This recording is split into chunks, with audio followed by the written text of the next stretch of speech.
ওষুধের ক্যাবিনেট খুঁজে যে ওষুধটি বার করলেন দেখলেন সেটি কিছুদিন আগে এক্সপায়ার হয়ে গেছে। সেই ওষুধটা কি রাতারাতি খারাপ হয়ে গেল?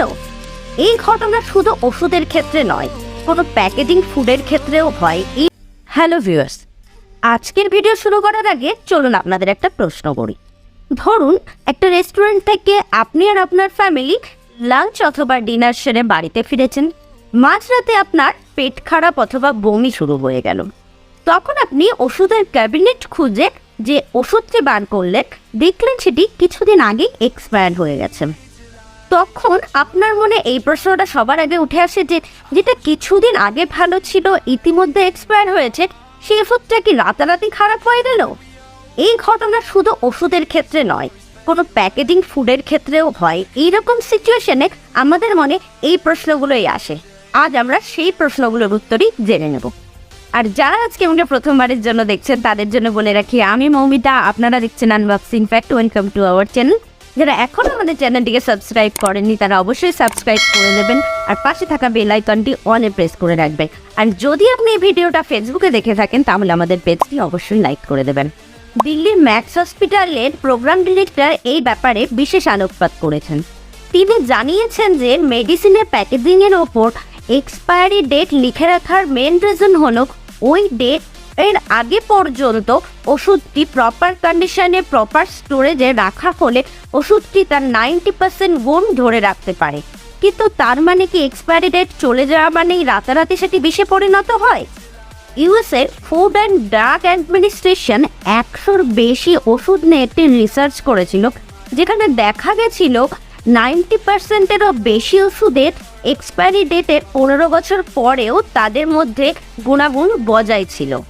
অ্যাকচুয়ালি ম্যানুফ্যাকচারিংয়ের প্রথম দিন থেকেই ওষুধটির গুণাগুণ কমতে শুরু করে, যাকে মেডিকেলের ভাষায় ড্রাগ ডিকে বলা হয়। সুতরাং কোনো ওষুধই রাতারাতি বিষে পরিণত হয় না বা ব্যবহারের অযোগ্য হয়ে যায় না।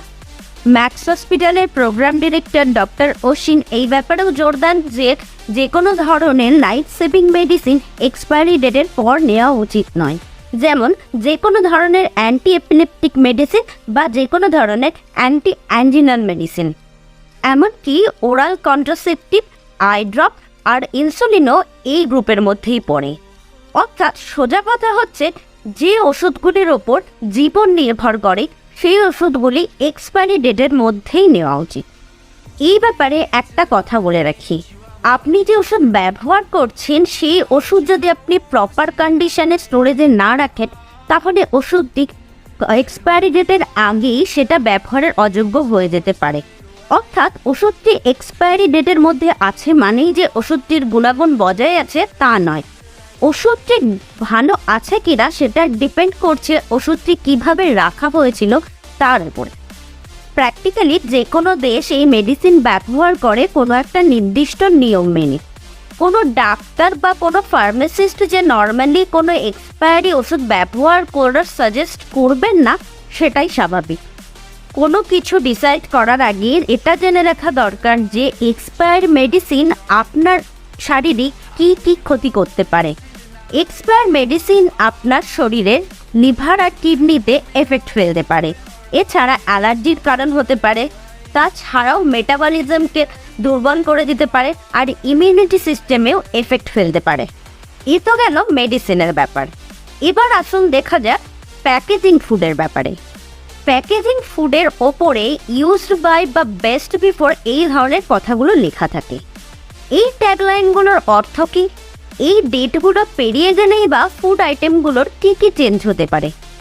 আর এক্সপায়ারি ডেটের সাথে ইউজড বাই বা বেস্ট বিফোরের কী ডিফারেন্স, আসুন সেটা জানা যাক। 2015-তে মাদ্রাস হাইকোর্ট একটা কেসের রায়দানের সময় ক্লিয়ারলি মেনশন করেছিলেন যে বেস্ট বিফোর ডেট আর এক্সপায়ারি ডেট দুটো সম্পূর্ণ আলাদা জিনিস। অর্থাৎ বেস্ট বিফোর ডেট কোনো ফুড আইটেমে লেখা থাকলে ওই ডেটের পরেও ফুড আইটেমটি ব্যবহার করা যেতে পারে, যদিও ফুড আইটেমটি বেস্ট কন্ডিশনে নাও থাকতে পারে। কিন্তু এক্সপায়ারি ডেটের পরে ফুড আইটেমটি ব্যবহার না করাই ভালো। অর্থাৎ কোনো কোম্পানি এই দুটো ডেটকে একই বলে চালাতে পারে না, কিন্তু কোম্পানি চাইলে দুটো ডেটই প্যাকেজের ওপর মেনশন করতে পারে। তবে আপনারা কি জানেন এমন কিছু ফুড আইটেম আছে যেগুলি এক্সপায়ার করে গেলেও সেই ফুড আইটেমগুলি খাওয়া যেতে পারে, যেমন ভ্যানিলা এক্সট্র্যাক্ট, মধু, ভিনিগার, চিনি, নুন আর পাতা। আজকের ভিডিও তাহলে এখানেই শেষ করছি। কেমন লাগলো আজকের ভিডিও অবশ্যই কমেন্টের মাধ্যমে জানাবেন। আর যদি আজকের ভিডিওটা আপনার সত্যিই ভালো লেগে থাকে তাহলে অবশ্যই লাইক আর শেয়ার করে দেবেন, সাবস্ক্রাইব করে দেবেন আমাদের চ্যানেলটিকে, আর পাশে থাকা বেল আইকনটি অলে প্রেস করে রাখবেন ভিডিও নোটিফিকেশন সবার আগে পেতে। আমরা আবারও ফিরে আসবো এরকমই আরেকটি ভিডিও নিয়ে। ততক্ষণের জন্য ভালো থাকবেন, সুস্থ থাকবেন, পাশে থাকবেন।